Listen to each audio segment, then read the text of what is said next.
মান তাওয়াজ্জা ফাআহসানাল ওযুআ খরাজাত খতায়াহু মিন জাসাদিহি।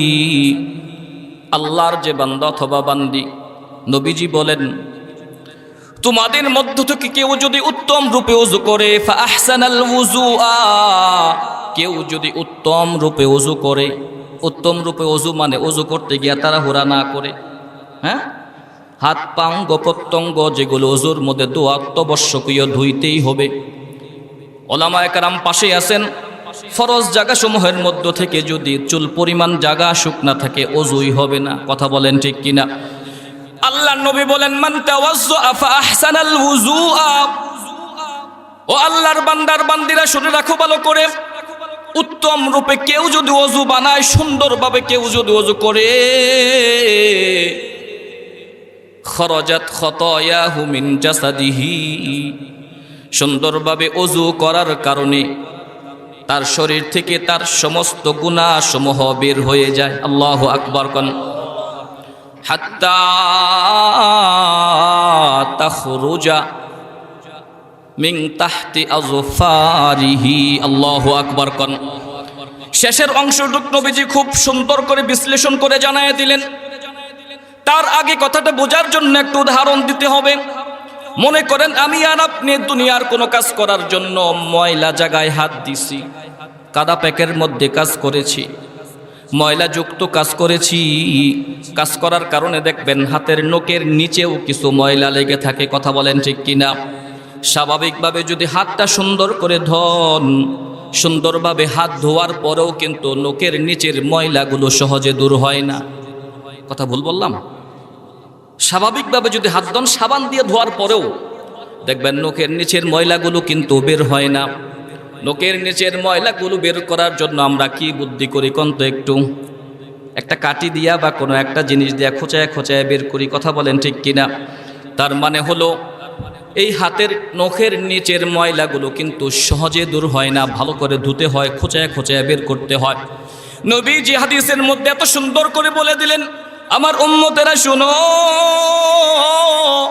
তোমার জিন্দেগির যত গুনাহ তুমি করেছো, উত্তম রূপে যদি ওযু করতে পারো, যখন তুমি ওযু করবা তোমার অঙ্গ প্রত্যঙ্গ ধুয়ে দিয়ে যখন পানিগুলো পড়বে, এটা সাধারণ পানি নয়, ওই পানির সাথে তোমার অঙ্গ প্রত্যঙ্গের, তোমার শরীরের গুনাহসমূহ ধুয়ে মুছে পরিষ্কার হয়ে যাবে। আল্লাহু আকবার কোন। হাত্তা তাখরুজা মিন তাহতি আযফারিহি, শুধু অঙ্গ প্রত্যঙ্গের গুনাহগুলো ধুয়ে মুছে পরিষ্কার হবে এমনটা না।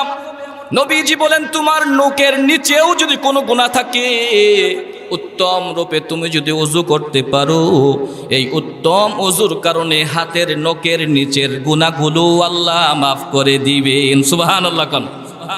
তাহলে কি শিখলাম? উত্তম রূপে যদি আল্লাহকে খুশি করার জন্য পবিত্রতা হাসিলের উদ্দেশ্যে আমরা ওযু করি, এই ওযু শুধু ওযু না, ওযুর কারণে গুনাহ মাফ করে দিবেন কে? চিল্লা এখন কে? শুধু কি গুনাহ না, কঠিন থেকে কঠিন গুনাহগুলো আল্লাহ মাফ করে দিবেন।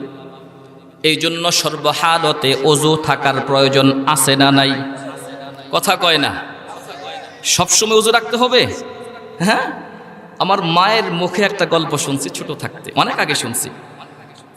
ওযুর গুরুত্ব, ওযু কি জিনিস আমার মা বোনদের জন্য তো ব্যবস্থা করা আছে। হ্যাঁ, মা বোনরা জানেই না ওযু আবার ভাঙ্গে কেমনে।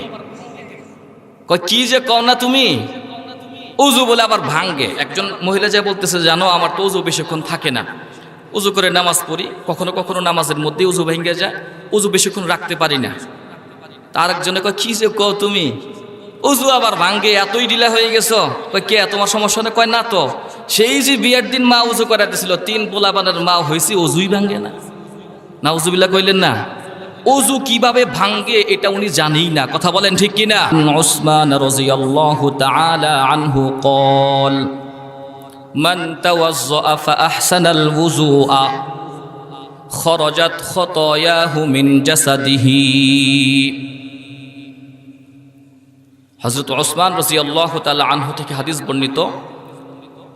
হযরত ওসমান রাদিয়াল্লাহু তাআলা আনহু বলেন, রাসূলুল্লাহ সাল্লাল্লাহু আলাইহি ওয়াসাল্লাম ইরশাদ করেছেন, বলেছেন মান তাওয়াজ্জা ফাআহসানাল ওযুআ খরাজাত খতায়াহু মিন জাসাদিহি। আল্লাহর যে বান্দা অথবা বান্দি, নবীজি বলেন তোমাদের মধ্য থেকে কেউ যদি উত্তম রূপে ওযু করে, ফাআহসানাল ওযুআ, কেউ যদি উত্তম রূপে ওযু করে, উত্তম রূপে ওযু মানে ওযু করতে গিয়া তাড়াহুড়া না করে, হ্যাঁ, হাত পা অঙ্গ প্রত্যঙ্গ যেগুলো ওযুর মধ্যে অত্যাবশ্যকীয় ধুইতেই হবে। ওলামায়ে কেরাম পাশে আছেন, ফরজ জায়গাসমূহের মধ্য থেকে যদি চুল পরিমাণ জায়গা শুকনা থাকে ওযুই হবে না। কথা বলেন ঠিক কিনা? আল্লাহর নবী বলেন মান তাওয়াজ্জা ফাআহসানাল ওযুআ, ও আল্লাহর বান্দার বান্দিরা শুনে রাখো ভালো করে, উত্তম রূপে কেউ যদি ওযু বানায়, সুন্দরভাবে কেউ যদি ওযু করে, খরাজাত খতায়াহু মিন জাসাদিহি, সুন্দরভাবে ওযু করার কারণে তার শরীর থেকে তার সমস্ত গুনাহ সমূহ বের হয়ে যায়। আল্লাহু আকবার কোন। হাত্তা তাখরুজা মিন তাহতি আযফারিহি। আল্লাহু আকবার কোন। শেষের অংশটুকু নবীজি খুব সুন্দর করে বিশ্লেষণ করে জানায় দিলেন। তার আগে কথাটা বোঝার জন্য একটু উদাহরণ দিতে হবে। মনে করেন আমি আর আপনি দুনিয়ার কোনো কাজ করার জন্য ময়লা জায়গায় হাত দিছি, কাদা প্যাকের মধ্যে কাজ করেছি, ময়লাযুক্ত কাজ করেছি। কাজ করার কারণে দেখবেন হাতের নখের নিচেও কিছু ময়লা লেগে থাকে। কথা বলেন ঠিক কিনা? স্বাভাবিকভাবে যদি হাতটা সুন্দর করে ধন, সুন্দরভাবে হাত ধোয়ার পরেও কিন্তু নখের নিচের ময়লাগুলো সহজে দূর হয় না।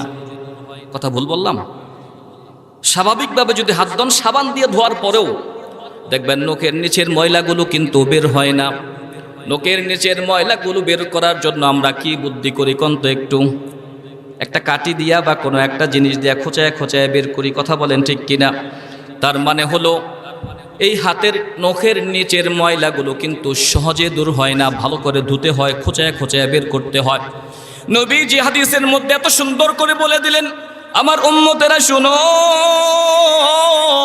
তোমার জিন্দেগির যত গুনাহ তুমি করেছো, উত্তম রূপে যদি ওযু করতে পারো, যখন তুমি ওযু করবা তোমার অঙ্গ প্রত্যঙ্গ ধুয়ে দিয়ে যখন পানিগুলো পড়বে, এটা সাধারণ পানি নয়, ওই পানির সাথে তোমার অঙ্গ প্রত্যঙ্গের, তোমার শরীরের গুনাহসমূহ ধুয়ে মুছে পরিষ্কার হয়ে যাবে। আল্লাহু আকবার কোন।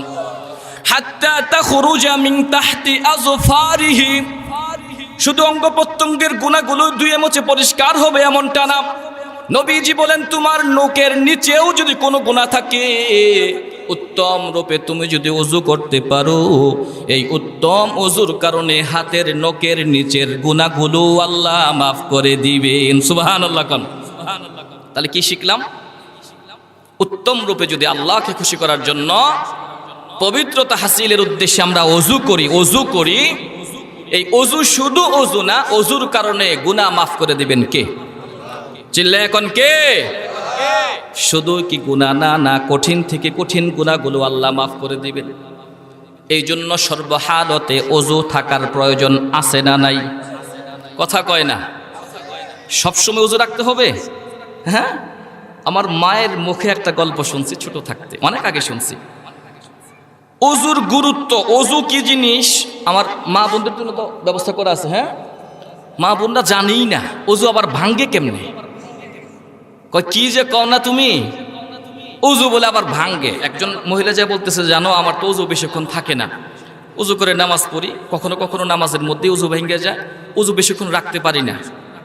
তার একজনে কয় কি যে কও তুমি, ওযু আবার ভাঙ্গে, এতই ঢিলা হয়ে গেছো।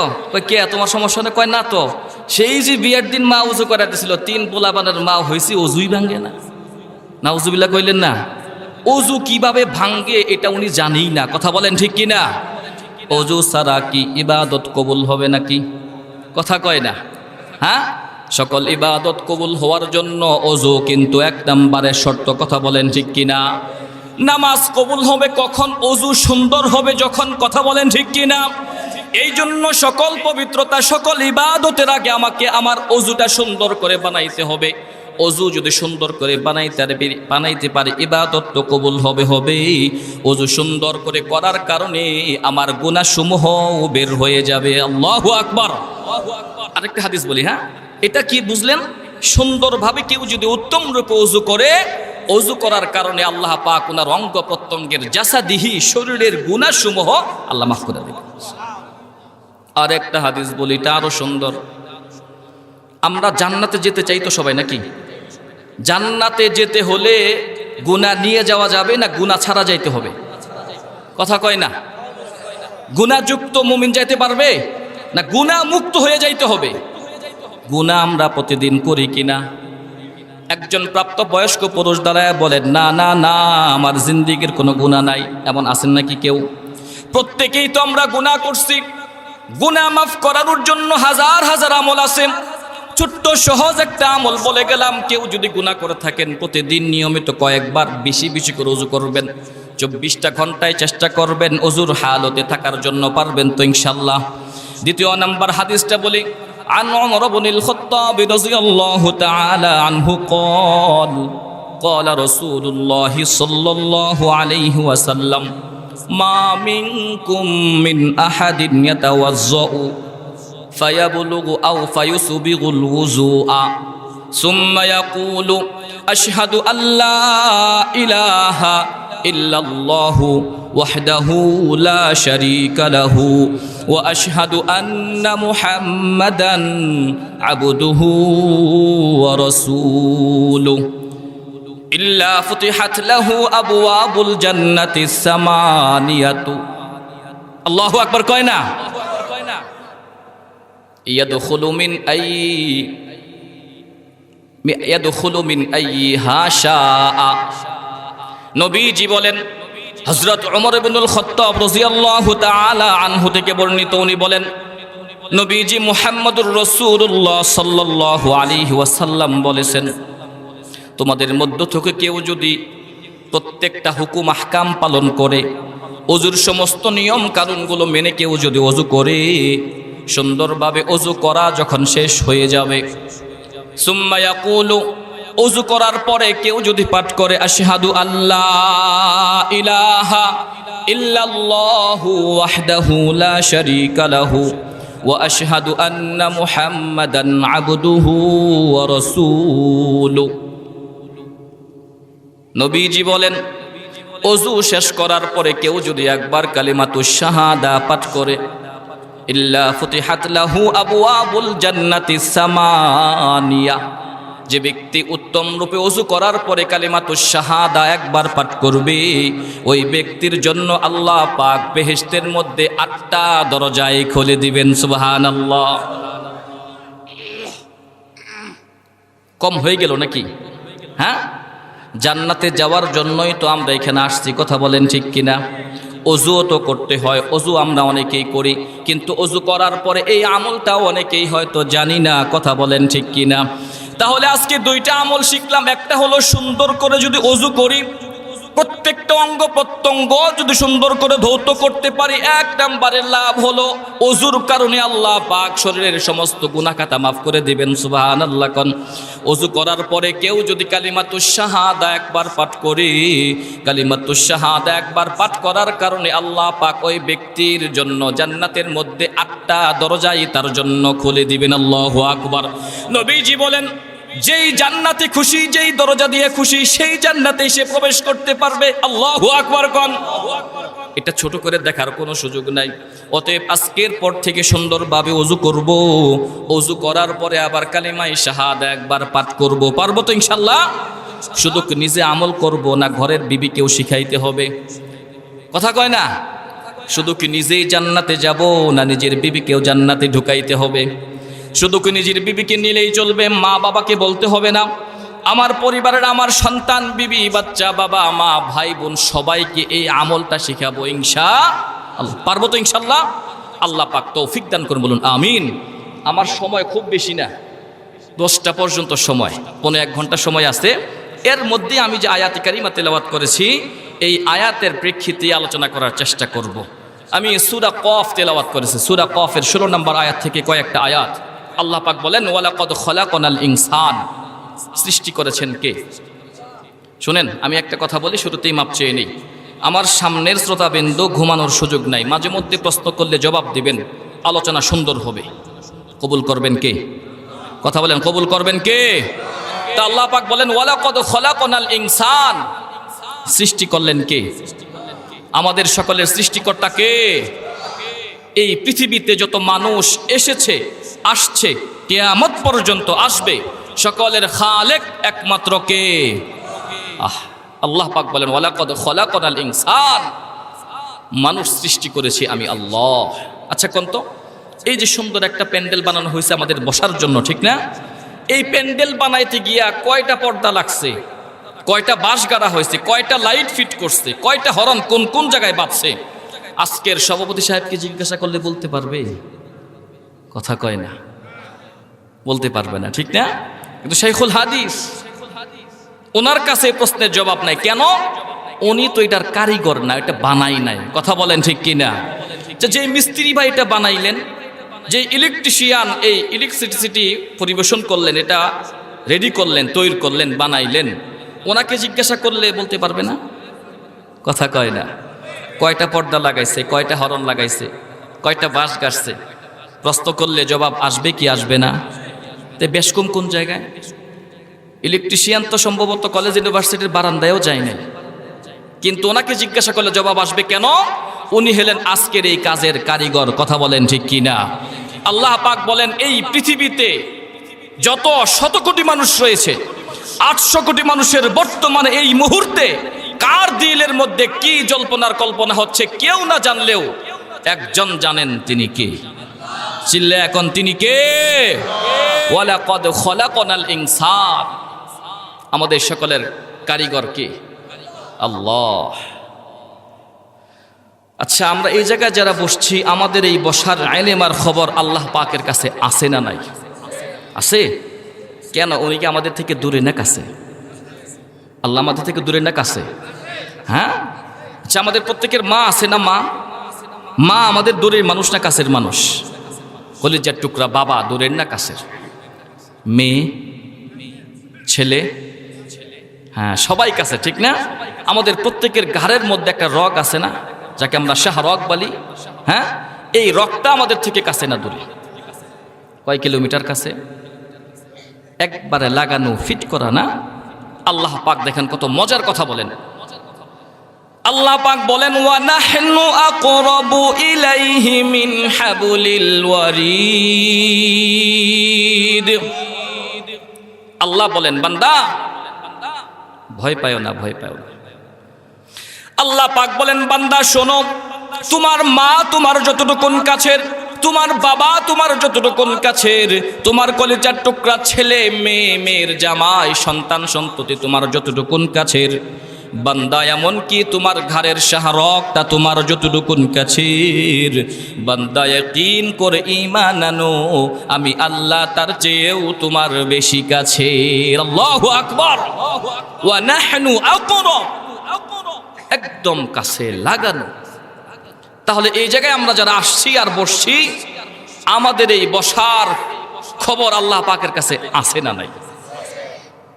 এখানে যারা আসে নাই, বিভিন্ন মেলার দোকানের সামনে, চা স্টলে, মাঠে ঘাটে, বাজারে, রাস্তাঘাটে, বিভিন্ন জায়গায় দাঁড়িয়ে দাঁড়িয়ে যিনি গুনাহ করতেছে, নিজের ঘরের মধ্যে বসে বসে মোবাইল টিপতেছে, টেলিভিশন দেখতেছে, গান বাদ্য শুনতেছে, এদের খবর আল্লাহ পাকের কাছে আছে না নাই? একজন সুদখোর যখন সুদ খায়, সেই খবর মাওলার দরবারে যায় কি যায় না?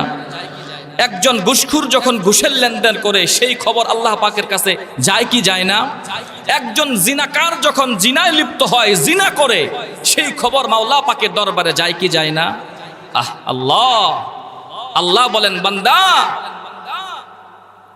এই জায়গায় তোমরা যারা বসছো, তোমাদের এই বসার ইলম আর খবর আমি আল্লাহর কাছে যেমন আছে, এই জায়গায় যারা আসে নাই, গুনার মধ্যে লিপ্ত আছে, নাফরমানি করতেছে, মিথ্যা বলতেছে, চুরি করতেছে, ডাকাতি করতেছে, জিনা করতেছে, এই সবার খবর আমি আল্লাহর কাছে চলে আসে। সাবধান বান্দা, সাবধান, হুঁশিয়ার হয়ে যাও, পরকালে বাঁচার কোনো উপায় নাই। কথা বলেন ঠিক কিনা? আছে বাঁচার উপায় আছে? হ্যাঁ, আমি যদি মনে করি আমাকে আল্লাহ দেখতেছে না, এমন তো অবস্থা আমি গুনাহ করলাম, আমার এই ধারণা সঠিক না ভুল? বাবারা আমার কথাগুলো একটু মনোযোগ দিয়ে শুনবেন। অনেক জীবনে অনেক ওয়াজ শুনছেন, আমার থেকে আপনাদের বয়স অনেক বেশি, অনেক মুরব্বী বাবারা আছেন, আমার ডবলেরও বেশি বয়স। আপনাদের জিন্দিগির বয়ানগুলো যদি হিসাব করা হয় শত শত হাজার হয়ে যাবে। জীবনে ওয়াজ শুনছেন, নসিহত শুনছেন, কিন্তু যদি আমলের নিয়ত না করেন, দিলকে পরিবর্তন না করেন, হাজার দিনের মাহফিল আপনার দিলকে পরিবর্তন করতে পারবে না। কথা বলেন ঠিক কিনা? এই জন্য আসছি কাকে খুশি করার জন্য? কথা বলেন, কার ভয়ে আসছি?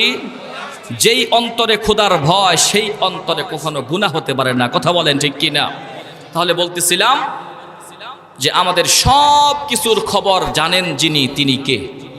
চিল্লা এখন তিনি কে? এরপরও কিছু মানুষ আছে না মিথ্যা কথা বলে, ডাহা ডাহা মিথ্যা কথা বলে। এই মানুষগুলো কিয়ামতের ময়দানে ডাইরেক্ট আল্লাহর সামনে মিথ্যা কথা বলার চেষ্টা করবে।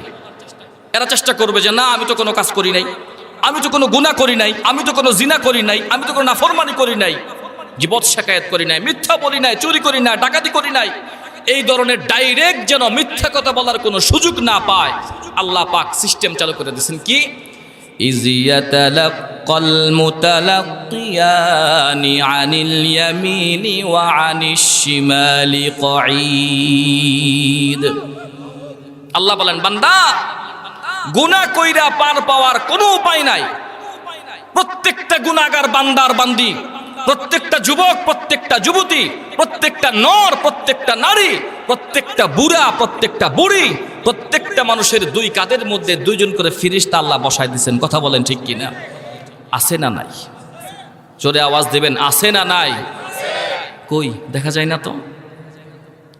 আছে, এই বিশ্বাস আছে তো? দেখা যায় না কেন? মাখলুক মিন নূর, এরা তো নূরের তৈরি।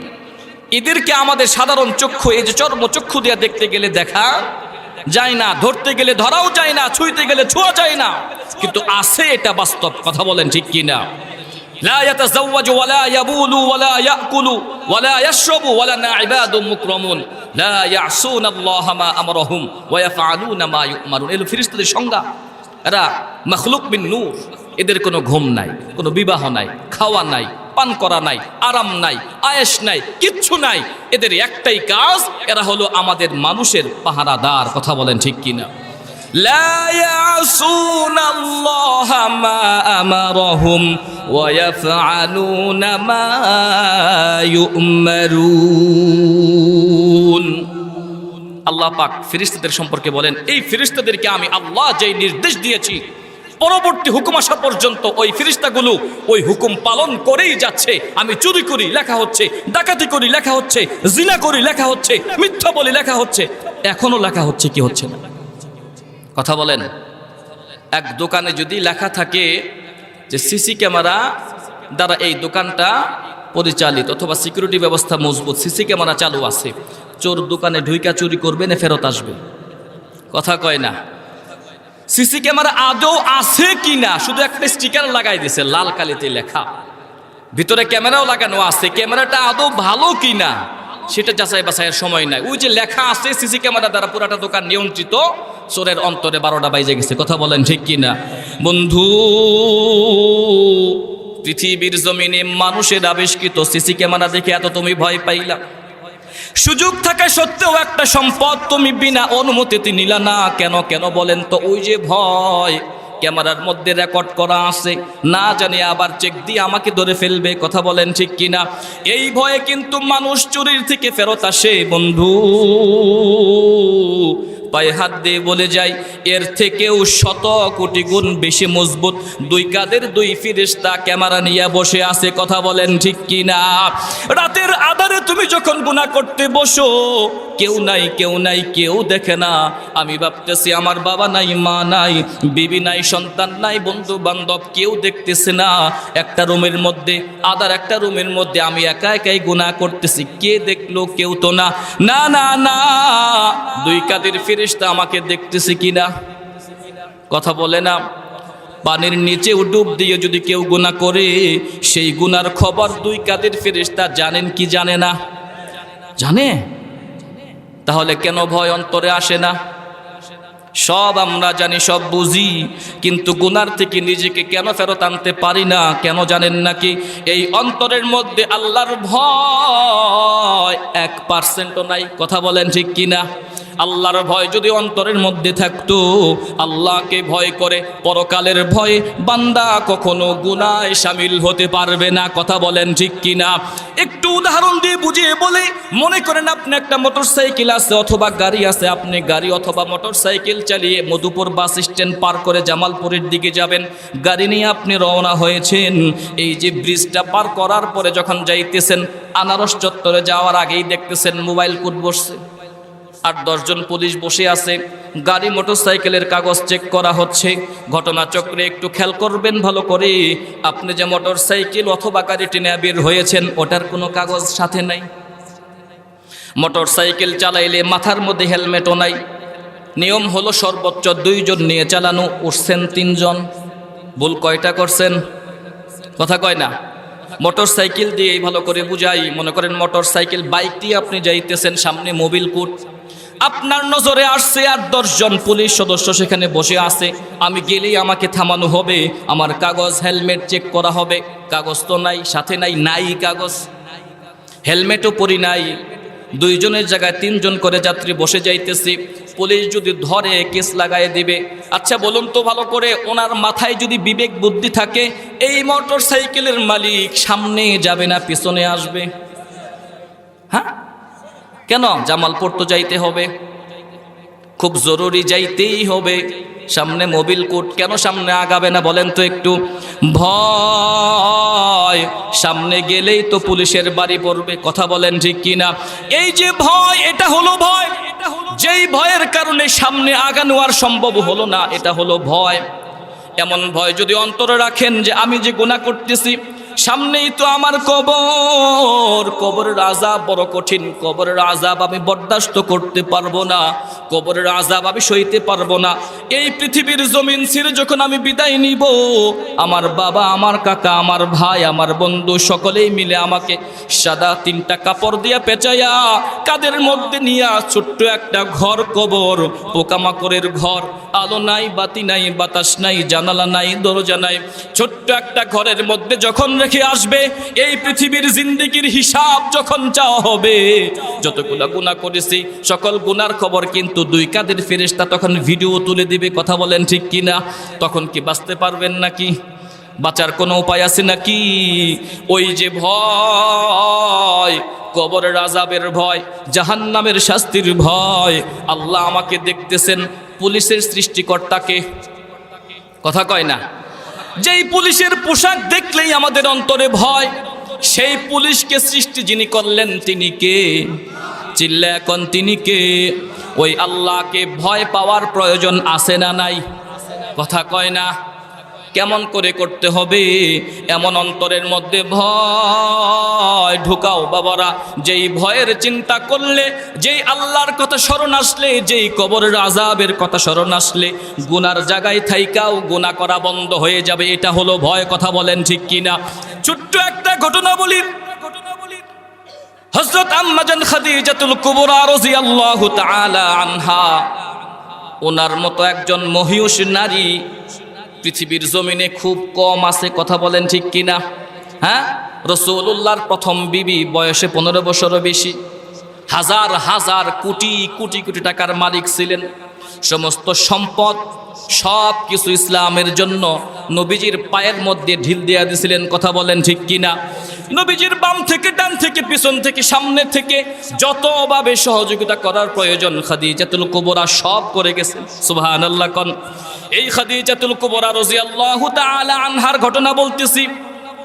নবীজি মুহাম্মদুর রাসূলুল্লাহ সাল্লাল্লাহু আলাইহি ওয়াসাল্লামের কাছে একদিন আম্মা জান খাদিজাতুল কুবরা যাইতেছিলেন, হাঁটতে হাঁটতে যাইতেছেন। ইতিমধ্যে আসমান থেকে জিবরাইল আমিন আলাইহিস সালাতু ওয়াস সালাম আল্লাহর নবীর সামনে আয়েশা হাসি, আল্লাহু আকবার কোন? আয়েশা সালাম দেয়, আসসালাতু ওয়াস সালামু আলাইকা ইয়া রাসূলুল্লাহ, আসসালাতু ওয়াসসালামু আলাইকা ইয়া হাবিবাল্লাহ। ও আল্লাহর নবী, ওই যে আসতেছে আপনার বিবি খাদিজা, এই খাদিজার কাজের কারণে আপনার প্রতি যে তার ভালোবাসা, মোহাব্বত, সম্মান, দ্বীনের প্রতি তার যে ত্যাগ, কুরবানি, যেই পরিমাণ দান সহযোগিতা করেছেন, ওনার হরকতে, ওনার আমলে, ওনার ব্যবহারে আল্লাহ খুশি হইয়া গেছেন। আল্লাহু আকবার কন। নবীজি, আমার আল্লাহ আমাকে পাঠাইছেন আপনার কাছে, খাদিজার কাছে সুসংবাদ দেওয়ার জন্য। চিল্লা এখন আল্লাহু আকবার। কি সুসংবাদ নবীজি? খাদিজা যখন আপনার সামনে আসবে আপনি জানায় দিবেন আল্লাহ পাক তার প্রতি খুশি হয়ে গেছেন। সুবহানাল্লাহ জোরে কইলেন না? পৃথিবীর জমিনে কোনো মানুষ যদি জানতে পারে আল্লাহ তার প্রতি খুশি, তার কোনো টেনশন আছে নাকি? এ মা, পর্দার পিছনে যে সকল মা বোনেরা বসে আছেন, আপনাদের পায়ে হাত দিয়ে বলে যাই, খাদিজাতুল কুবরার জিন্দেগি নকল করার চেষ্টা করেন। খাদিজাতুল কুবরার সাথে আল্লাহ পাক আপনাকে জান্নাত নসিব করবেন। কথা বলেন ঠিক কিনা? এ মা, তোমাদেরকে বলে যাই, খাদিজাতুল কুবরা যখন সামনের দিকে যায়, জিবরাইল আমিন রাসূলকে ডাক দিয়ে বলতেছেন, ইয়া রাসূলুল্লাহ, ইয়া হাবিবাল্লাহ, আল্লাহ পাক খাদিজাতুল কুবরার প্রতি খুশি এবং আমাকে পাঠিয়ে দিয়েছেন যেন আমি আপনার মাধ্যমে খাদিজাতুল কুবরার কাছে সালাম পৌঁছাইয়া দিই। আল্লাহু আকবার। খাদিজাতুল কুবরার কাছে সালাম দিলেন কে? কথা কয় না? হযরত খাদিজার কাছে সালাম দিলেন আল্লাহ জিবরাইল আমিনের মাধ্যমে। খাদিজাতুল কুবরা যখন সালাম প্রাপ্ত হয়ে গেলেন, কোনো টেনশন আছে নাকি? আম্মাজান খাদিজাতুল কুবরার কাছে সালাম পৌঁছানো হয়ে গেল। শেষের জিন্দেগির কথা বলতেছি। ও মা, তোমাদেরকে বলে যাই, আম্মাজান খাদিজাতুল কুবরা কত নানাবিধ ইসলামের জন্য খেদমত করেছেন। জান্নাতের সুসংবাদ প্রাপ্ত একজন নারী, যার প্রতি স্বামী নবীজি মুহাম্মদুর রাসূলুল্লাহ খুশি, আল্লাহও খুশি। কথা বলেন ঠিক কিনা? এই খাদিজাতুল কুবরার যখন মৃত্যু সজ্জায়, যখন সাকারাতে মাউত শুরু হয়ে গেছে, মৃত্যুর যন্ত্রণা যখন শুরু হয়ে গেছে, নবীজির হাত দুখানা ধরে বলেন, স্বামী হে,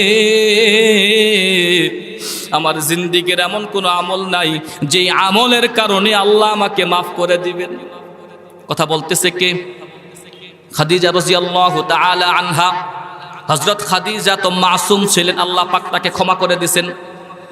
10 জন নারীকে আল্লাহ পাক পৃথিবীর জমিনে জান্নাতের সুসংবাদ দিয়েছেন, তার মধ্যে একজন হলেন হযরত খাদিজা। সুবহানাল্লাহ কোন। এই খাদিজাতুল কুবরা বলতেছেন, নবী গো, আমার বড় ভয় লাগে, ওই ছোট্ট কবরের মধ্যে আমি একা একা থাকতে পারবো না। আমার সাথে তো আপনি একই রুমে ছিলেন, পৃথিবীর জমিনে আমার কোনো ভয় ছিল না, কারণ আপনি আমার সাথী ছিলেন। কোনো আযাব গজব আসবে না, আল্লাহ পাক আমাকে আপনার কারণে হেফাজত করেছেন। কিন্তু স্বামী, আমি মৃত্যুবরণ করার পরে যখন ছোট্ট কবরের মধ্যে আমাকে রেখে আসবেন, আপনি তো সেখানে থাকবেন না। ওই ছোট্ট ঘরের মধ্যে যখন আযাব শুরু হয়ে যাবে, আমি খাদিজা তো সেই আযাব বরদাস্ত করতে পারবো না। এই নানান কথা বলে নবীজির কাছে বারবার দরখাস্ত জানায়, চোখের পানি ফালাইতেছে। হযরত রাসূল করিম সাল্লাল্লাহু আলাইহি ওয়াসাল্লাম খাদিজাতুল কুবরা, না, খাদিজাতুল কুবরার কান্না থামে না, চক্ষু দিয়া পানি গড়গড়ায়া পড়তেছে। নবীজির কাছে সর্বশেষ 3টা দাবি জানায়। লম্বা ঘটনা ছোট্ট করে বলতেছি। 3 নাম্বার 3টা দাবি জানায়। একটা দাবি হলো, নবীজি কথা দেন, আমি যখন মারা যাব, বাজারের সেই খারাপ কাপড় বা নরমাল কাপড় দিয়ে আমাকে কাফনের কাপড় পরাবেন না। দুনিয়ার ক্রয় করা দোকান থেকে কোনো কাপড় দিয়ে আমাকে বিদায় দিবেন না। আমার আবদার আপনার কাছে, আমাকে যখন শেষ বিদায় দিবেন, শেষ কাফনের কাপড়টা যখন আমার গায়ের মধ্যে পেঁচাবেন, নবীজি আপনার ব্যবহৃত একটা জুব্বা দিয়া আমার কাফনের কাপড় পরায় দিবেন। আল্লাহু আকবার। কেন? খাদিজাতুল কুবরা বলেন, আল্লাহ নবী, আমার বড় বিশ্বাস, আমি জানি যেই কাপড় আপনার শরীর মুবারকের মধ্যে লাগছে, ওই কাপড় দিয়া যদি আপনি আমাকে পেঁচায়া দেন, আপনার শরীর মুবারকের সাথে লাগার কারণে, ওই মুবারক কাপড়ের কারণে আল্লাহ আমাকে মাফ করে দিবেন, কবরের মধ্যে কোনো আযাব দিবেন না। সুবহানাল্লাহ। এ মা, তোমাদেরকে বলে যাই, স্বামীর প্রতি ভালোবাসা, স্বামীর প্রতি আগ্রহ, স্বামীর প্রতি সম্মান মর্যাদা বাড়ানোর প্রয়োজন আছে না নাই? হ্যাঁ, নবীজি বলেন, যে স্ত্রীর প্রতি স্বামী খুশি, এমন অবস্থায় যদি ওই স্ত্রীটা মৃত্যুবরণ করে, স্বামীকে খুশি রাইখা যদি কোনো বিবি মৃত্যুবরণ করে, আল্লাহ পাক তাকে মাফ করে জান্নাতের মালিক বানায় দিবেন। সুবহানাল্লাহ। হযরত খাদিজাতুল কুবরা যখন দ্বিতীয় নাম্বারের দাবি জানায় নবীজির কাছে, নবীজিকে বলেন, নবীজি দ্বিতীয় নাম্বারের দাবি যেই কবরটা আমার জন্য খোঁড়া হবে, যেই কবরের মধ্যে আমাকে শোয়ায় আসবেন, মেহেরবানি করে আপনার কাছে আমার দাবি, ওই কবরের মধ্যে আপনি একটা বার নামবেন, আপনি কবরের মধ্যে নাইমা আমার লাশটা, আমার বডিটা, আমার শরীরটা কবরের মধ্যে রাখবেন। কেন কেন? খাদিজাতুল কুবরা বলেন, নবীজি আমার তো বিশ্বাস যে কবরের মধ্যে আপনি নামবেন, আপনার সম্মানে, আপনার মর্যাদার খাতিরে আল্লাহ পাক ওই কবরের মধ্যে আযাব গজব দিবেন না। সুবহানাল্লাহ। 3 নম্বরের দাবি জানাইলেন খাদিজা, আল্লাহর নবী 3 নম্বরের দাবি আমার এই দুইটা তো করবেনই, যখন মানুষগুলো আমাকে মাটি দিয়ে দাফন করে কবরের সমস্ত কাজগুলো শেষ করে যখন চলে আসবে, আপনি দয়া করে আসবেন না।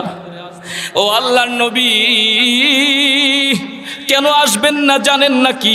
আমার কবরের পাশে দাঁড়ায় থাকবেন। আপনি তো বলেছেন মানুষগুলো যখন কাফন দাফনের কাজ শেষ করে চলে যায়, 40 কদম অথবা 40 কদম যাইতে যতটুকুন সময় লাগে, এতটুকুন সময় পরে 2 জন ফেরেশতা কবরের মধ্যে আসবে, লাশটাকে বসানো হবে, 3টা প্রশ্ন করবে, তোমার রবকে, তোমার ধর্ম কি ছিল, আপনার চেহারা মোবারক দেখায় বলবে এই ব্যক্তিটা কে ছিল। ও আল্লাহর নবী, এমন কোন আমল তো আমার জীবনে নাই, ওই প্রশ্নের জবাব তো আমি খাদিজা দিতে পারবো না।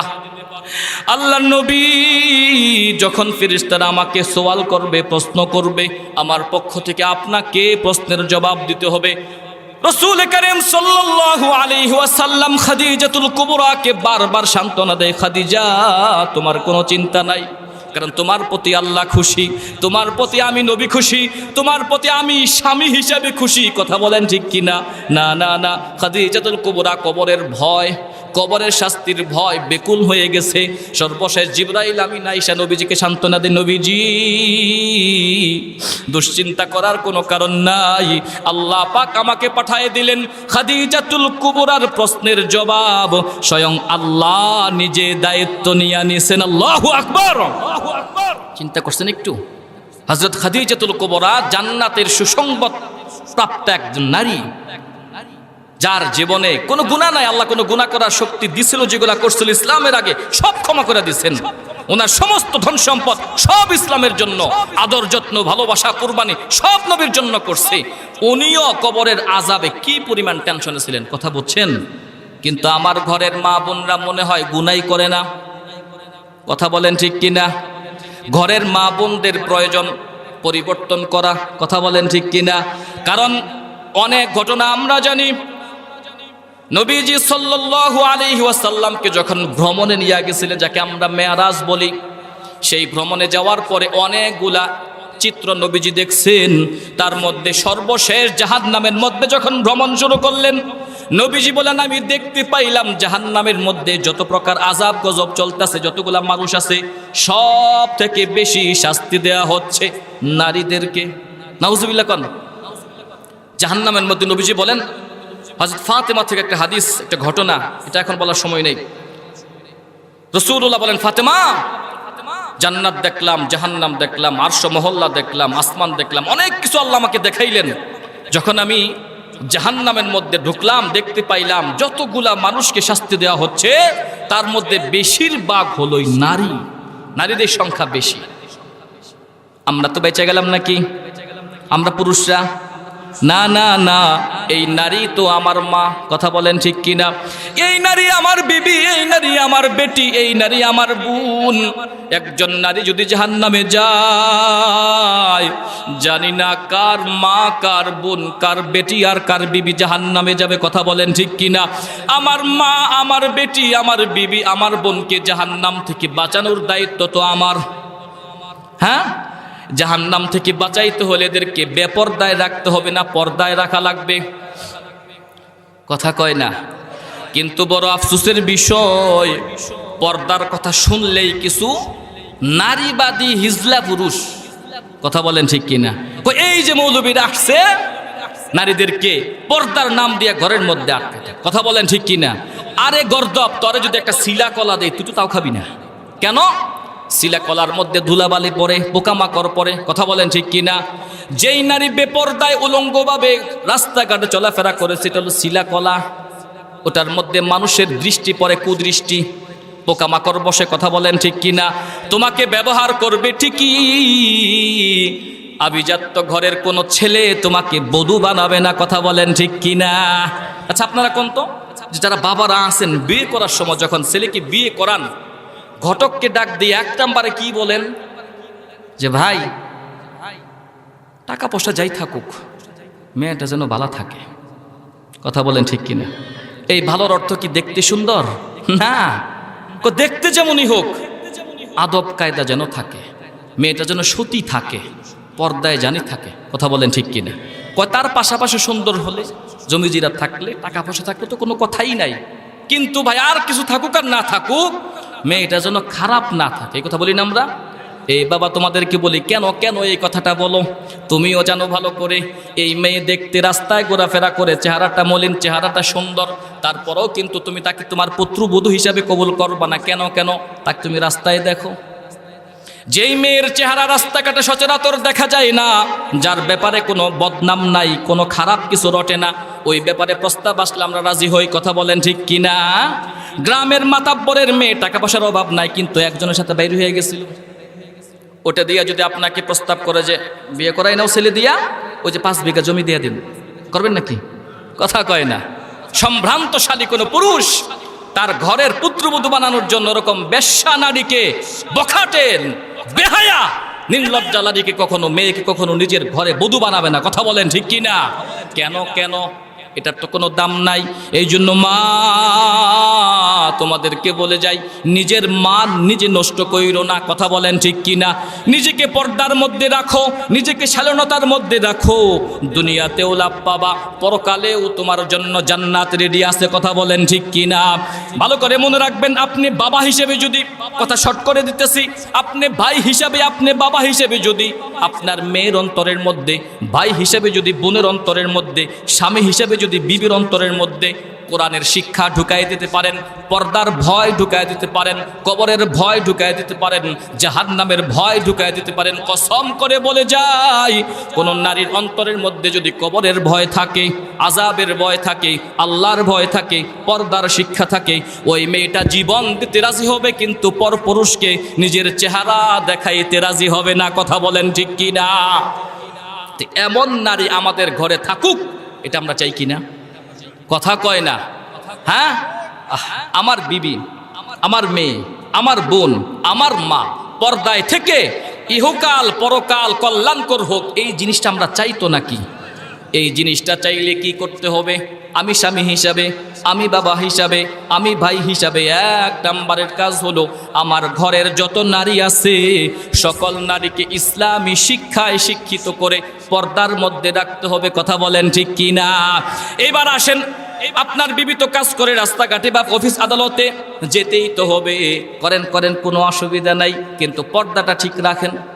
কথা কন না কেন? মেয়েদেরকে বাহিরে কাজ করা এটা ভালো না। ইসলামী শরীয়ত এটা বলে না যে কাজ করাও, যদি একান্তই করার প্রয়োজন পড়ে, বেপর্দায় না পর্দায়, পর্দা সহকারে করলে কোনো অসুবিধা নাই, করুক, কোনো অসুবিধা নাই। একান্তই যদি প্রয়োজন পড়ে করাও কাজ, কিন্তু পর্দা সহকারে, বেপর্দায় না। কথা কয় না? ইনশাল্লাহ আজকে থেকে আমার ঘরের মা বোন যখনই রাস্তাঘাটে বের হবে, পর্দা সহকারে বের হবে। অনর্থক কোনো কাজে আমরা রাস্তায় বের হতেই দিব না। কথা বলেন ঠিক কিনা? এ মা তোমাদেরকে বলে যাই, তুমি যদি বের না হয়, তোমার স্বামী কিন্তু জোর করে বের করবে না। তুমি যদি রাস্তাঘাটে বেহায়া অবস্থায় বের হতে না চাও, তোমার বাবা কিন্তু তোমাকে জোর করে বের করবে না। তুমি বের হতে চাও বিদায় তো তারা বের হতে বলে। তুমি নিজেকে আব্রত রাখো, নিজেকে ঢাইকা রাখো, নিজেকে জাহান্নামের আগুন বানায়ো না, নিজেকে জান্নাতের ফুল বানায় রাখো। কথা বলেন ঠিক কিনা? একটা ঘটনা বলি, শোনাবো? মিশরের নাম শুনছেন না? মিশর, মিশরে এক কুখ্যাত সন্ত্রাস ছিল, বাদশাহ ফেরাউন। কথা বলেন ঠিক কিনা? এই ফেরাউন কেমন মানুষ ছিল? খুব খারাপ, হ্যাঁ, কুখ্যাত সন্ত্রাস ছিল, যার খারাপের কোনো শেষ নাই। এই ফেরাউন সারা দেশের মধ্যে ঢোল পিটাইয়া দিল যে আল্লাহর উপরে যারা ঈমান আনছে আল্লাহকে ভুলে যাও, আমি ফেরাউনকে খোদা বলে মেনে নাও। নাউজুবিল্লাহ কোন সবাই। সারা দেশের মধ্যে জেল জুলুম নির্যাতন শুরু হয়ে গেল। মানুষগুলা ফেরাউনের শাস্তির ভয়ে আল্লাহর উপর ঈমান ছাইরা ফেরাউনকে খোদা বলে মেনে নিল। নাউজুবিল্লাহ। কেউ নাই, সমস্ত মানুষ এক কালেমার নিচে চলে আসছে, সবাই আল্লাহকে ভুলে গেছে, সবাই ফেরাউনকে খোদা বলে মেনে নিয়েছে। এমন সময় একদম অসহায়, কোনো টাকা পয়সা নাই, জমি জিরাত নাই, সৈন্য দল নাই, অস্ত্র সজ্জ নাই, তেমন শক্তিও নাই, এমন একজন মানুষকে আল্লাহ পাক বলেন, এ বন্ধু যাও ফেরাউনের রাজপ্রাসাদের ভিতরে গিয়ে বলে দাও লা ইলাহা ইল্লাল্লাহু মুসা কালিমুল্লাহ। হযরতে মুসা নবী আলাইহিস সালাতু ওয়াস সালামকে আল্লাহ পাক অর্ডার করলেন, মুসা যাও ফেরাউনের দরবারে গিয়ে বলে দাও, ও ফেরাউন তুমি খোদা হওয়ার মালিক না, খোদা হওয়ার মালিক একজন, তিনি কে? চিল্লা এখন, খোদা হওয়ার মালিক একজন, তিনি কে? আল্লাহ। হযরতে মুসা নবী আলাইহিস সালাতু ওয়াস সালাম সমস্ত ভীতি সঞ্চারকে পায়ে লাথি মেরে ফেরাউনের রাজপ্রাসাদের ভিতরে গিয়ে বলে দিল, ও ফেরাউন তুমি খোদা হওয়ার মালিক না, খোদা হওয়ার মালিক আমার আল্লাহ। আল্লাহু আকবার। একজন মানুষ নেই, সারা দেশের একজন মানুষ নেই মুসা নবীর পক্ষে কথা বলবে। ওই যে ভয় ঢুকে গেছে ভিতরে। একজন মানুষ নেই হারুন নবীর পক্ষে কথা বলবে। সমস্ত মানুষগুলো ভীত সন্ত্রস্ত হয়ে শাস্তির ভয়ে, জেল জুলুমের ভয়ে আল্লাহর উপর ঈমানকে ছেড়ে একমাত্র ফেরাউনকে খোদা বলে মেনে নিয়েছে। এমন অসহায় সময়, এমন মুসিবতের সময় ফেরাউনের রাজপ্রাসাদের ভিতর থেকে একজন কোমলমতি নারী সুন্দর করে বলতে শুরু করলো, লা ইলাহা ইল্লাল্লাহু মুসা কালিমুল্লাহ। হযরতে আসিয়া আলাইহিস সালাম। সুবহানাল্লাহ কোন সবাই। ফেরাউনের বিবি ছিলেন, বিবি রানী, যার সুখ শান্তি, টাকা পয়সা, স্বর্ণ অলংকার, খাবার দাবার, আরাম আয়েশের কোনো কমতি ছিল না। কিন্তু কালেমা পড়ল কার উপরে? কথা বয় না কার উপরে? হযরতে আসিয়া যখন দেখলেন আমার স্বামী, আমার কলিজার টুকরা স্বামী আল্লাহর সাথে জিহাদ করতেছে, স্বামীকে ভুলে গেল, আল্লাহর উপর ঈমান আনলো। ও মা, ও বোন, তোমাদেরকে বলে যাই, আল্লাহকে মানতে গিয়া যদি স্বামীকে ছাড়তে হয়, আল্লাহকে মানতে গিয়া যদি বাবা মাকে ছাড়তে হয়, ছাড়তে রাজি। কথা বলেন ঠিক কিনা? এই মুসলমান, ভয় লাগে? আল্লাহর বিপক্ষে যদি কেউ দাঁড়ায়, ও আমার সব থেকে বড় শত্রু। কথা বলেন ঠিক কিনা? আপনারা জানেন বর্তমান সময়ে দেশের মধ্যে এই আবুল ফাউল সরকার নামে এক বাউল আল্লাহর সাথে দৃষ্টতা করেছে। নাউজুবিল্লাহি মিন যালিক। এমন শব্দ বলছে যে শব্দগুলো মুখে উচ্চারণ করা মুসলমানের জন্য সাজায় না। কথা বলেন ঠিক কিনা? এই আবুল সরকারের সর্বোচ্চ শাস্তি আমরা ফাঁসি চাই। কথা বলেন ঠিক কিনা? আবুল সরকারের নিয়ে আমার মাথা ব্যথা নাই, কারণ অর্থ শাস্তি হবে। সব থেকে বড় দুঃখের বিষয় হলো এই আবুল সরকারকে ধরার কারণে কিছু সুশীল মানুষ নিজেরা মুসলমান দাবি করে এরা রাস্তাঘাটে নেমে আবার এই আবুল সরকারের মুক্তির স্লোগান দেয়। ওরা মানুষ না জানোয়ার। কথা বলেন ঠিক কিনা? আবুল সরকারের তো কোনো নিষ্পত্তি হবেই। আবুল সরকারের দেশের মধ্যে ফাঁসি ছাড়া অন্য কোনো শাস্তি দিলে মুসলমান হিসেবে আমরা মানতে পারি না। কথা বলেন ঠিক কিনা? আবুল সরকারের পক্ষ নিয়ে কোনো কুলাঙ্গার সন্তান যদি কোনো জমিনের উপরে বিরোধিতা করে, আল্লাহর বিরোধিতা করে, মুসলমানদের সাথে দৃষ্টতা দেখায়, ওর জিব্বা কাইটা কুত্তারে দেখাও। কথা বলেন ঠিক কিনা? আর এই জায়গা মুসলমানের জমিন হতে পারে না। কথা বলেন ঠিক কিনা? বলতেছিলাম আল্লাহর পক্ষে থাকার জন্য আমি যে কাউকে ছাড়তে রাজি আছি। কথা বলেন ঠিক কিনা? হযরতে আসিয়া যখন কালেমা পড়ে মুসলমান হয়ে গেলেন, বাবারা আমার কথাটা মনোযোগ দিয়ে শুনবেন। হযরত আসিয়া কালেমা পড়ে মুসলমান হওয়ার পরে হামানকে ডাক দিয়া, ফেরাউন তো চিন্তায় পড়ে গেল, হামানকে ডাক দি, বলো হামান, এত বড় স্পর্ধা আমার বিবির, এত বড় সাহস আমার বিবির, যখন নাকি সারা দেশের মধ্যে কোনো মানুষ সাহস করতেছে না আমাকে বলে আল্লাহর উপর ঈমান আনবে, জেল জুলুম নির্যাতনের ভয় পাইতেছে, এমন অবস্থায় আমার ঘরের বিবি আমার অস্বীকার করে বলতে শুরু করলো, লা ইলাহা ইল্লাল্লাহু মুসা কালিমুল্লাহ। ফেরাউন অবাক হয়ে গেল, হামানকে ডাক দিয়ে বলল, হামান, আমার বিবি যত বড় ভুল করেছে ওর তো কঠিন থেকে কঠিন শাস্তি হতে হবে। ওকে জেলখানার মধ্যে আবদ্ধ করে দাও, খানা পিনা সব বন্ধ করে দাও, আর ঘোষণা দিয়া দাও যতদিন পর্যন্ত আল্লাহর উপর ঈমান না ছাড়বে ততদিন পর্যন্ত আবার জেলখানার থেকে বের করা হবে না, রাজপ্রাসাদে থাকার সুযোগ হবে না, খাবার দাবারের বন্দোবস্ত হবে না। জেলখানার মধ্যে আবদ্ধ করা হলো কেন বলেন তো? কোন অপরাধে? আল্লাহর উপর ঈমান আনার কারণে জেলখানার মধ্যে আবদ্ধ করে রাখা হলো।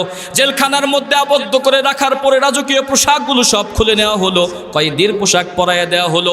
জেলখানার গেটের মধ্যে দাঁড়াইয়া হামান আসিয়াকে লক্ষ্য করে বলল, আসিয়া, যতদিন পর্যন্ত আল্লাহর উপর তুমি ঈমান না ছাড়বে, আমার বস ফেরাউনকে খোদা বলে স্বীকার না করবে, ততদিন পর্যন্ত তোমাকে জেলখানার থেকে মুক্তি দেওয়া হবে না। তোমার জন্য খাবার বন্ধ, পানি সরবরাহ বন্ধ। খাওয়াইবার মালিককে? কথা কয় না। পানি দেওয়ার মালিককে? চিল্লা এখন পানি দেওয়ার মালিককে? সঙ্গে সঙ্গে আল্লাহ পাক ফেরেশতাকে ডাক দিয়ে বলেন, ফেরেশতা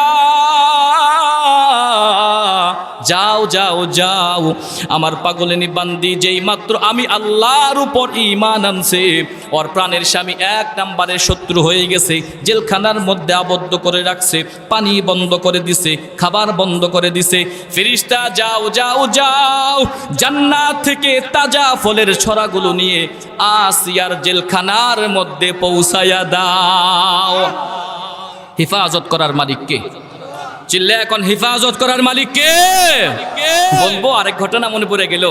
আল্লাহর নবীজির উপরে আয়াত নাজিল হলো, ওয়া আনজির আশিরাতাকাল আকরাবিন। নবীজি আগে কাছের মানুষগুলাদেরকে ধর্মের দাওয়াত দিন।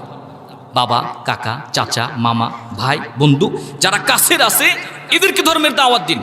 নবীজির উপরে আয়াত নাজিল হওয়ার পরে সাফা পাহাড়ে চলে গেলেন। সাফা পাহাড়ে যাওয়ার পরে নবীজি কোরাইশ গোষ্ঠীর লোকদেরকে ডাকলেন, সাফা পাহাড়ের লোকদেরকে ডাকলেন, কাছের দূরে সমস্ত লোকদেরকে ডাকলেন। নবীজির ডাক শুনে ছোট ছোট নেতারা গেল, মধ্যম পর্যায়ের নেতারা গেল, বড় বড় নেতারা গেল। যারা যাইতে পারলো না প্রতিনিধি দল পাঠাইয়া দিল। যাওয়ার পরে নবীজি ভাষণ দিলেন। এক পর্যায়ে বলেন, এ আমার বন্ধু লোকেরা শোনো, আমি যদি বলি আমরা যেই পাহাড়ে দাঁড়ায় আছি এই পাহাড়ের পেছন থেকে একদল শত্রু অস্ত্রে সজ্জে সজ্জিত হয়ে আসতেছে, তোমরা কি আমার কথা বিশ্বাস করবে? এ কথা বললেন কে? নবীজি। কাফেররা কি জবাব দিল জানেন? আল্লাহু আকবার কোন। কাফেররা বলে উঠল, বালা মা জাররাবনা আলাইকা ইল্লা সিদকা, মুহাম্মদ তোমাকে বাল্যকাল থেকে দেখে আসছি, আজ পর্যন্ত একটা মিথ্যা কথাও তুমি কোনোদিন বলো নাই। আল্লাহু আকবার। অতএব তুমি যদি বলো তোমার কথা রাজি, আমরা 100% বিশ্বাস করি। সুবহানাল্লাহ কইলেন না?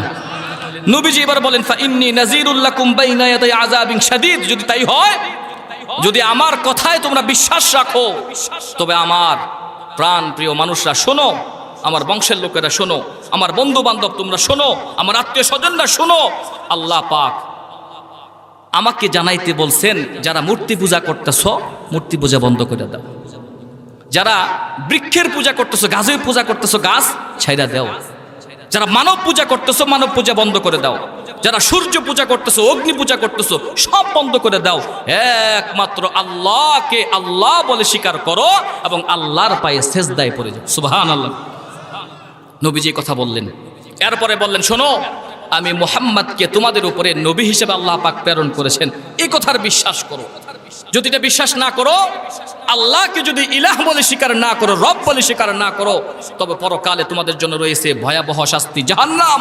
আর যদি বিশ্বাস করো এবং ভালো কাজ করো, আমি নবীজির উপরে ঈমান আনো, তাহলে পরকালে আল্লাহ পাক তোমাদের জন্য রাখছে জান্নাত। আল্লাহু আকবার। নবীজি এই কথা বলার পরে একদম সামনের থেকে লিডার আবু লাহাব, নাম কি?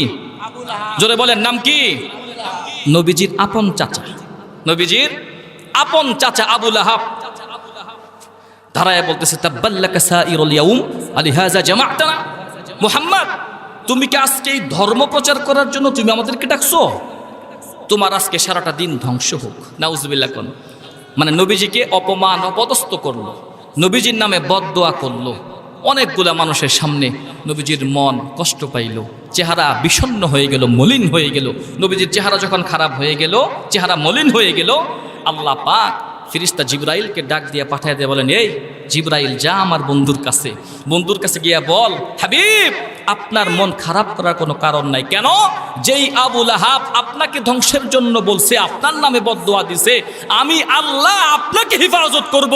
আবু লাহাবের নাম গন্ধ থাকবে না, কোনো চিহ্ন থাকবে না। কথা বলেন ঠিক কিনা? জিবরাইল আমিন আসলেন, নবীজিকে সান্ত্বনা দিলেন, হাবিব আপনার দুশ্চিন্তা কইরেন না।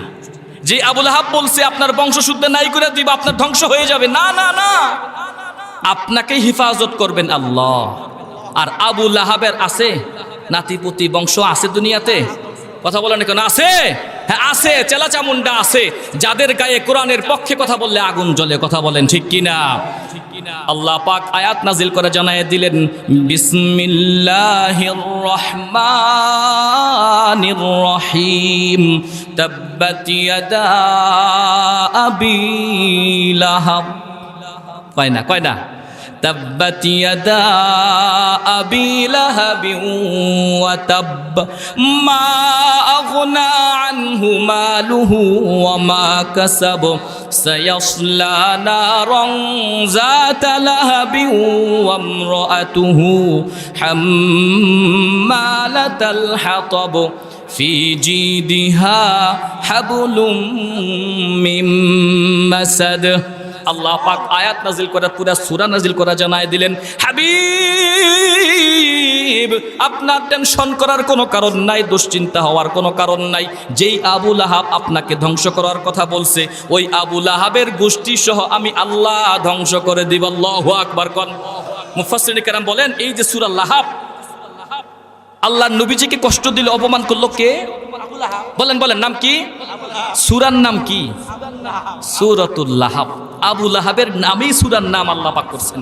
মুফাসসিরিন কেরাম বলেন, এই সূরা লাহাবের মধ্যে বিশেষ করে দুইজন মানুষ, এই আবু লাহাব আর আবু লাহাবের ম্যাডাম বিবি, এদের সম্পর্কে এমন ধ্বংসাত্মক আযাবের বর্ণনা আল্লাহ পাক করছেন যা ভাষায় প্রকাশ করা যায় না। আল্লাহু আকবার কোন।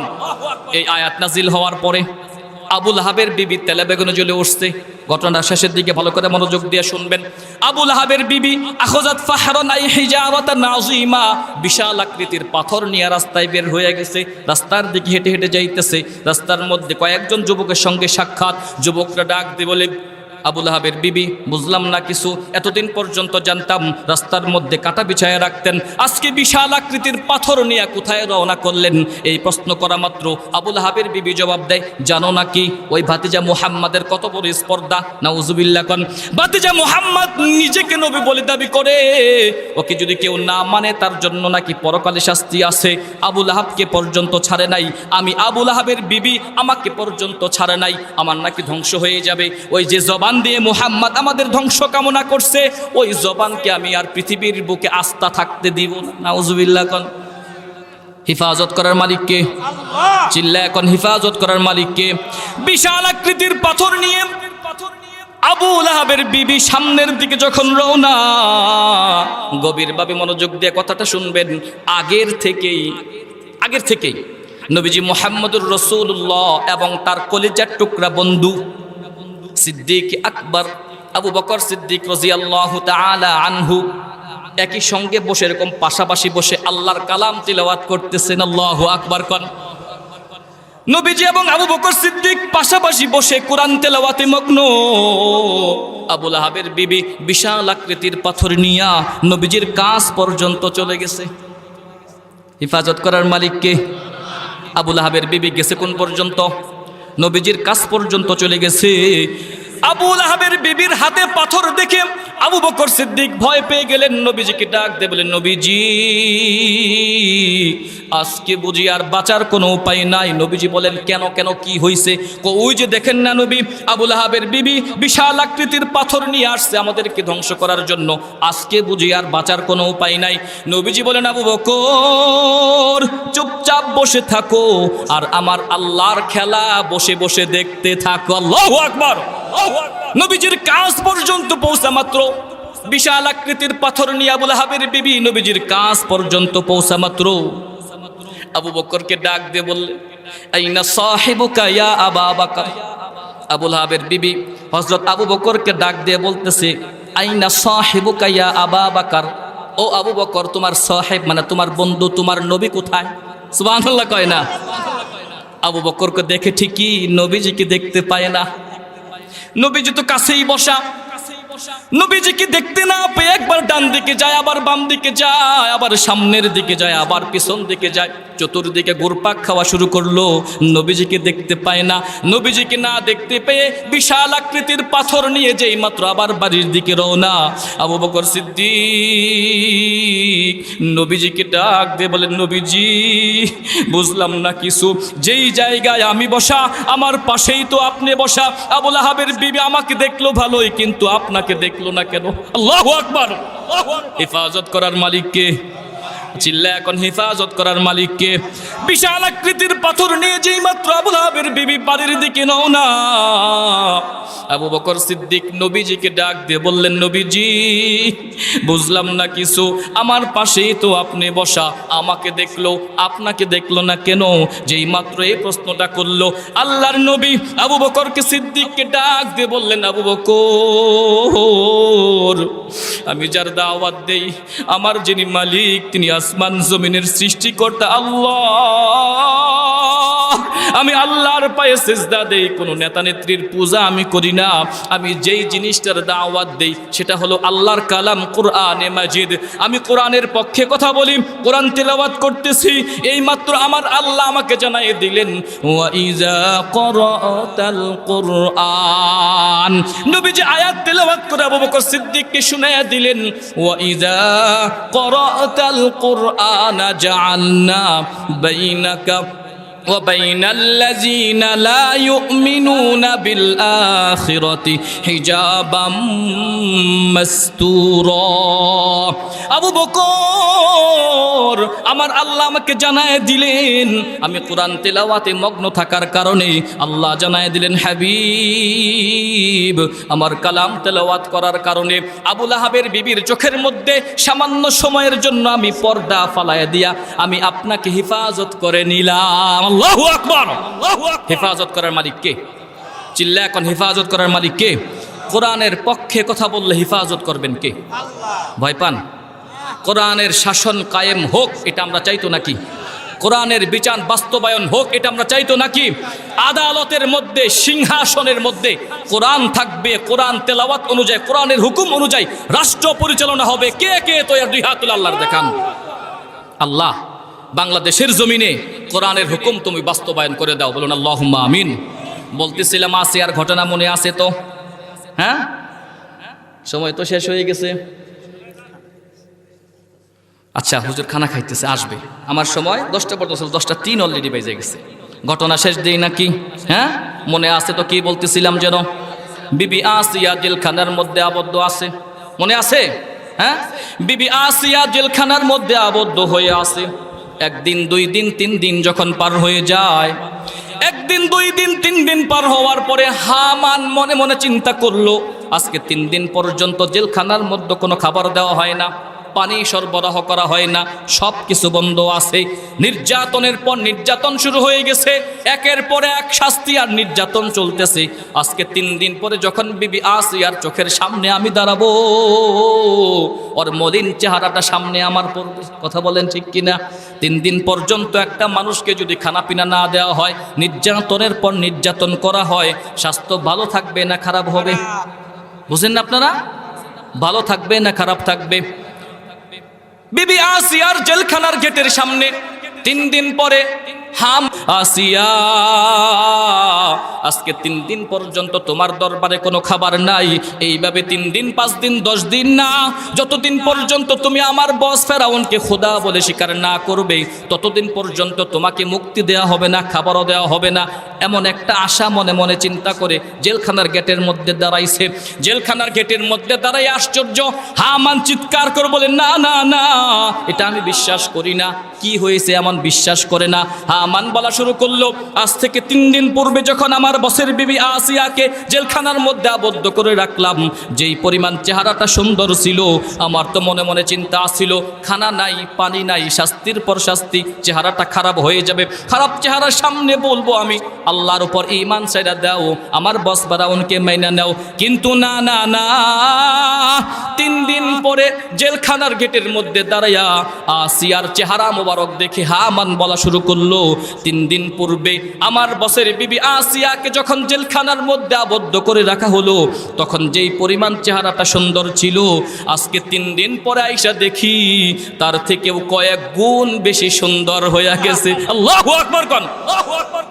1 দিন 2 দিন 3 দিন 5 দিন 10 দিন নয়, 21 দিন পর্যন্ত জেলখানার মধ্যে আবদ্ধ করে রাখা হলো।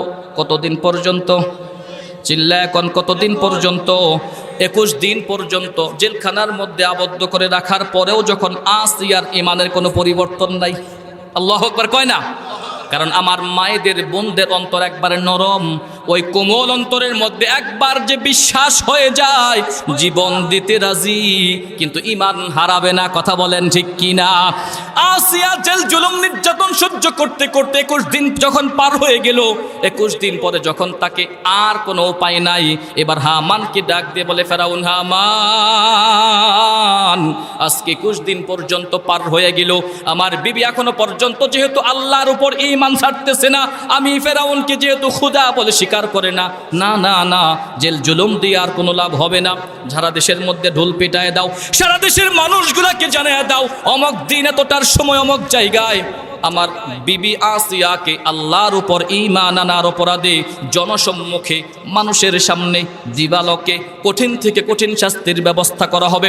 সারা দেশের মধ্যে ঢোল পিটায় দেওয়া হলো, মানুষগুলাকে জানায় দেওয়া হলো আল্লাহর উপর ঈমান আনার কারণে, আমার বস ফেরাউনকে খোদা বলে অস্বীকার করার কারণে এতটার সময় অমক দিন অমক জায়গায় প্রকাশ্যে শাস্তির কাজ করার ব্যবস্থা করা হবে। ঘোষণা অনুযায়ী দিন কায়েম যখন হয়ে গেল, হাঁটি হাঁটি পা পা করে সমস্ত মানুষগুলো বিভিন্ন অঞ্চল থেকে একত্র হওয়া শুরু করলো। যখন সারা দেশের মানুষগুলো একত্রিত হয়ে গেল, এ ভাই মা বোন তোমাদেরকে বলে যাই, গভীরভাবে মনোযোগ দিয়ে কথাটা শুনবা। বিবি আসিয়া ঈমানের জন্য, ইসলামের জন্য, কালিমার জন্য কত কষ্ট করেছে, বিনিময় ঈমান ছাড়ে নাই। কথা বলেন ঠিক কিনা? যখন নাকি সারা দেশের মানুষগুলো একত্রিত হয়ে গেল, হামানকে ডাক দিয়ে বলল, হামান, আমার বিবির 1 নাম্বারের শাস্তি হবে এই যে মানুষগুলো দাঁড়ায় আছে আল্লাহর উপর ঈমান আনার অপরাধে, আমার হুকুম অমান্য করার কারণে সমস্ত মানুষগুলার সামনে মাথা থেকে শুরু করে পা পর্যন্ত সমস্ত কাপড়গুলো খুলে বিবস্ত্র করে দাও। নাউজুবিল্লাহ বলেন সবাই। আমি মনে করি একজন সতী নারীর জন্য এর থেকে কঠিন শাস্তি আর পৃথিবীর জমিনে হতেই পারে না। কথা বলেন ঠিক কিনা? আর আমাদের বর্তমান সমাজের মা বোনরা তো এমনিতেই অর্ধেক খোলা। কথা বলেন, এদের কি খুলতে বলবেন আর কি এমনিতেই খোলা? যদি বলে তোমার প্রমোশন হবে, চাকরি করে বস যদি অফার করে যে 1 রাত্র আমার সাথে শুতে হবে, কাপড়টা খুলতে হবে, বস চাইতেছিলাম তো এই অফার। কথা বলেন ঠিক কিনা? আস্তাগফিরুল্লাহ, সবাই না, সবাই না, কিছু কুলাঙ্গার। হ্যাঁ, কোন মিডিয়া যদি বলে একটু কাপড়টা ছোট করো, তোমাকে ভাইরাল বানিয়ে দেবো, যতটুকুন বলে তার থেকে বেশি খোলার চেষ্টা করে। কথা বলেন ঠিক কিনা? এটা কেন কেন হয় জানেন নাকি? ওই সমস্ত মা বোনদের অন্তরের মধ্যে পর্দার শিক্ষা নাই, কোরআনের শিক্ষা নাই, পরকালের ভয় নাই। কথা বলেন ঠিক কিনা? কারণ কসম করে বলে যেতে পারি, যেই মা বোনদের অন্তরের মধ্যে কোরআনের শিক্ষা আছে, পর্দার শিক্ষা আছে, পরকালের ভয় আছে, সেই সামান্য অফারেই নিজের কাপড় খুলতে রাজি হবে না। কথা বলেন ঠিক কিনা? সমস্ত কাপড়গুলো খুলে বিবস্ত্র করা হলো, হাজার হাজার মানুষের সামনে যখন শাস্তি দেওয়া হলো, আসিয়া তো অপারক, কোনো সুযোগ নাই, কোনো শক্তিও নাই, কোনো সাহস নাই বিরোধিতা করার, শুধু চক্ষু দিয়া গড়ায়া গড়ায়া পানি পড়ে। অনেক ইতিহাসের মধ্যে আসছে অনেক অনেক কঠিন থেকে কঠিন শাস্তি হযরত আসিয়াকে দেওয়া হয়েছে। 2 নম্বরের শাস্তির কথা বলা হলো, হামানকে ডাক দিয়ে বলো, হামান, শুধু কাপড়গুলো খুলেই শেষ হওয়া যাবে না, উত্তপ্ত বালুকণার মধ্যে শোয়া দাও। মরুভূমির বালু, আমাদের দেশের এই গরম না, মিশরের রৌদ্রের তাপ অনেক গুণে বেশি, কথা বলেন ঠিক কিনা? বালুকণার মধ্যে যখন রৌদ্রের তাপ পড়ে খালি পায়ে পাড়া পর্যন্ত দেওয়া যায় না, এমন উত্তপ্ত গরম। হামানকে অর্ডার করা হলো, হামান সারাটা শরীরের সমস্ত চামড়াগুলো ছিলে ফেলো। বুঝতেছেন কথাটা? জ্যান্ত একটা মানুষকে সারাটা অঙ্গ প্রত্যঙ্গর সমস্ত চামড়াগুলো ছিলে এই কাঁচা গোস্তওয়ালা দেহটা, বডিটা বালুর মধ্যে শোয়ায় দেওয়া হলো। উত্তপ্ত বালুকণার উপরে চামড়া ছিলানো অবস্থায় হযরত আসিয়া ছটফট করা আরম্ভ করছে। কানের মধ্যে গিয়ে হামান বলতেছে, আসিয়া আল্লাহর উপর ঈমান ছাড়বি নাকি? আসিয়া জবাব দেয়, না না না, জীবন দিতে রাজি আমি, আল্লাহর উপর ঈমান হারাবো না। আল্লাহু আকবার কোন। কুখ্যাত সন্ত্রাস ফেরাউন এখানে শাস্তি দেওয়া শেষ করলো না, হামানকে ডাক দিয়ে বলল, হামান বড় বড় প্যারাগ আনো, বড় বড় প্যারাগ এনে আমার বিবির হাত পায়ের মধ্যে প্যারাগ মেরে জমিনের মধ্যে ডাবায়া দাও। ইতিহাসের মধ্যে আসছে হযরত আসিয়াকে উত্তপ্ত বালুকণার উপরে শোয়া ডান হাতের মধ্যে বিশাল বড় বড় প্যারাগ মেরে ডাবানো হলো, বাম হাতের মধ্যে প্যারাগ ডাবানো হলো। দুইটা হাত পা, মোট কথা 4টা হাত পায়ের মধ্যে প্যারাগ মেলে জমিনের মধ্যে ডাবায়া দেওয়া হলো।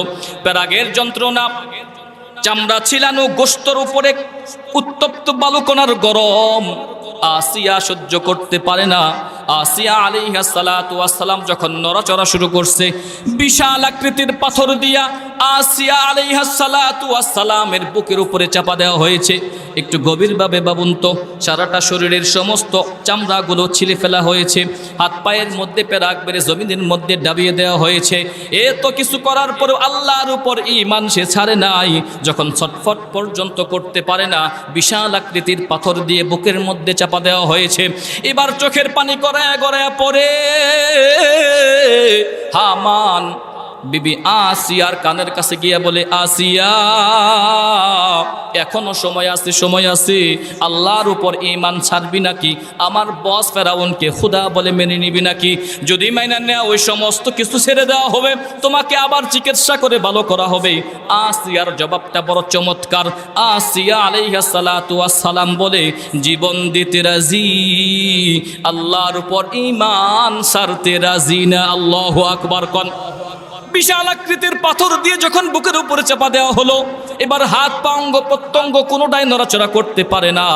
এবার নিথর দেহ নিয়া আসমানের দিকে তাকাইয়া আসিয়া আলাইহিস সালাতু ওয়াস সালাম চোখের পানি গড়ায় গড়ায় ছাড়ে আর দোয়া করে, রব্বি বিনিলি ইনদাকা বাইতান ফিল জান্নাহ ওয়া নাজ্জিনি মিন ফিরআউনা ওয়া আমালিহি ওয়া নাজ্জিনি মিনাল কওমিল যালিমিন। আল্লাহু আকবার। আসিয়া আলাইহিস সালাতু ওয়াস সালাম যখন দেখলেন না না না, আর কোনো সুযোগ নাই, বাঁচার কোনো উপায় নাই, আসমানের দিকে তাকাইয়া রবের নিকট দোয়া করলেন। আসিয়া বললেন, রব, আমার এই স্বামীর জন্য জীবনে সমস্ত ভালোবাসা, আদর, যত্ন সব কিছু আমি উৎসর্গ করেছি। যেই মাত্র আপনি আল্লাহর উপর আমি ঈমান আনলাম, আমার স্বামী আমার 1 নম্বরের শত্রু হয়ে গেছে, জেলখানার মধ্যে আবদ্ধ করে রাখছে, কোনো কষ্ট লাগে নাই, কাপড়গুলো খুলে বিবস্ত্র করছে, মনে কোনো কষ্ট পাই নাই, সারাটা শরীরের সমস্ত চামড়া তুলে ফেলছে, না না রব, কোনো কষ্ট পাই নাই, 4টা হাত পায়ের মধ্যে প্যারাক ডাবাইছে, না না না রব, কোনো কষ্ট পাই নাই, বিশাল আকৃতির পাথর দিয়ে আমার দেহটাকে আটকিয়ে রাখছে রব, নড়াচড়া পর্যন্ত করতে পারি না রব, এই সব কিছু করছে আমি আপনার জন্য। এ মালিক, আপনি যদি আমার ঈমানটাকে কবুল করে নেন, আপনার কাছে আমার 2টা দাবি। 1 নম্বরের দাবি হলো আপনার কাছে জান্নাতের মধ্যে আমার জন্য একটা বালাখানা বানায়া দেন। সুবহানাল্লাহ, সুবহানাল্লাহ। হযরতে আসিয়া যখন ঈমানটা না ছেড়ে মৃত্যুর আগ মুহূর্তে আল্লাহর কাছে জান্নাতের মধ্যে বালাখানার জন্য দোয়া করলেন, সঙ্গে সঙ্গে আল্লাহ পাক ফেরেশতাকে ডাক দিয়ে বলেন, ফেরেশতা যাও যাও যাও। আল্লাহু আকবার। এ ফেরেশতা যাও, ওই পাগলনি বান্দি আসিয়া জীবনটা বের হবে এখনো পর্যন্ত ঈমান ছাড়ে নাই, আমার কাছে দরখাস্ত জানাইছে, আমি যদি সব কিছু কবুল করে থাকি আমার জান্নাতের মধ্যে একটা বালাখানা বানাইতে বলছে। এ ফেরেশতা যাও যাও যাও, আসিয়ার জন্য জান্নাতের মধ্যে তৈরি বালাখানার ছবিটা আসিয়ার সামনে তুলে ধরো। সুবহানাল্লাহ কোন। ফেরেশতা সঙ্গে সঙ্গে আল্লাহ পাকের হুকুম পেয়ে আসিয়ার সামনে, আসিয়া আলাইহিস সালাতু ওয়াস সালামের জন্য যেই চিত্র, যেই বালাখানা, যেই বিল্ডিংটা আল্লাহ পাক জান্নাতের মধ্যে বানাইছেন ওটার ছবি আইনা দিয়েছে। সুবহানাল্লাহ কোন। মৃত্যুর আগে হযরত আসিয়া জান্নাতের মধ্যে নিজের বাড়িটা দেখে হাসতেছে। আল্লাহু আকবার কোন। এটা তো আর ফেরাউন উত্তর দেখে না, না ওর চোখে পড়ছে নাকি? ফেরাউন তেলে বেগুনে চলে উঠছে, মরবে মরবে, এত নির্যাতনের পর নির্যাতন, তারপরও আমার বিবি হাসতেছে। আর ব্যাককল, তুই জানোস না তো দুনিয়ায় থাকতেই জান্নাতের ছবি দেখে ফেলছে, এর থেকে খুশির সংবাদ আর কি হতে পারে? আল্লাহু আকবার কোন। ও মা, ও বোন, তোমাদের পায়ে হাত দিয়ে বলে যাই, সামান্য কষ্টের জন্য তোমরা বেপরদায় থাকো, সামান্য একটু উপার্জনের জন্য পর্দা ছাইরা দাও, স্বামীর কারণে তোমরা বেপরদায় ঘুরো, বাবা মার জন্য বেপরদায় ঘুরো, না না না, কিয়ামতের ময়দানে যখন তোমার জন্য জাহান্নামের ফয়সালা হয়ে যাবে, বাবা তখন ধরা দিবে না, মাও ধরা দিবে না, স্বামী ধরা দিবে না, সন্তান বন্ধু বান্ধব কেউ ধরা দিবে না। কথা বলেন ঠিক কিনা? এমন একটা জায়গা, যেই জায়গার মধ্যে সবাই ইয়া নাফসি করবে, কেউ কাউকে চিনবে না, অস্বীকার করে বসবে। ওই সময়টাকে একটু ভয় করো বোন, তোমাকে বলে যাই নিজের শরীরটাকে একটু ঢাইকা রাখো, বেপরদায় আর চইল না। 30 বছর, 40 বছর, 20 বছর, 70 বছর, 60 বছর হয়ে গেছে, নাফরমানির মধ্যে নাফরমানি করছো, চিন্তা করতেছো এত গুনাহ তো আমি করে ফেলছি, এত জিনা তো আমি করে ফেলছি, এত এত খারাপ কাজ আমি করে ফেলছি, এগুলার তো কোনো মাপ নাই। না না না, আমার আল্লাহ বলেন, বান্দা বান্দি শুনো, লা তাকনাতু মির রাহমাতিল্লাহ, ইন্নাল্লাহা ইয়াগফিরুয যুনুবা জামিআ, ইন্নাহু হুয়াল গফুরুর রহিম। লা তাকনাতু মির রাহমাতিল্লাহ। জিন্দেগীর পুরাটা সময় কি গুনাহ করে ফেলছো? এই বান্দার বান্দি শুনো, গুনাহ করতে করতে তুমি হতাশ হয়ে যাইতে পারো, তুমি দুর্বল হয়ে পড়তে পারো, না না না, একবার আমি আল্লাহর পায়ে সিজদায় পড়ে আমি আল্লাহর কাছে চায়া দেখো, তুমি বান্দা চাইতে দেরি, আমি আল্লাহ দিতে তোমাকে দেরি করব না। আল্লাহু আকবার কোন।